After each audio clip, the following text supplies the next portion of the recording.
3 обвинителки, еден активен и еден поранешен судија се засега потврдените кандидати кои влегуваат во трката за републички јавен обвинител.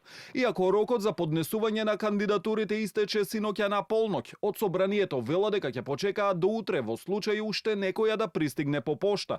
За наследник на Љупчо Коцевски, како најсериозен кандидат се истакнува актуелната ВД државна обвинителка Анита Тополова Исајловска, која беше и заменик на последните тројца државни јавни обвинители. Освен неа, кандидатури поднели и обвинителките од Скопското обвинителство Ленче Ристоска и Лидија Рејчевиќ. Кон нив се приклучуваат и судијата од Кривичен Ненад Савески, како и разрешениот судија и поранешен председател на Кривичен Владимир Панчевски. Доставените кандидатури од собрание ќе ги достават до влада. Премиерот Христијан Мицкоски не одговори на прашањето кој му е фаворит. Рече првен ќе почека да се изјасни Советот на јавните обвинители. Советот, откако ќе го добие барањето од влада, има рок од 15 дена да даде образложено позитивно или негативно мислење за сите пријавени кандидати кои ги исполнуваат условите. А до собранието, владата како предлог ќе достави еден од кандидатите кој добил позитивно мислење.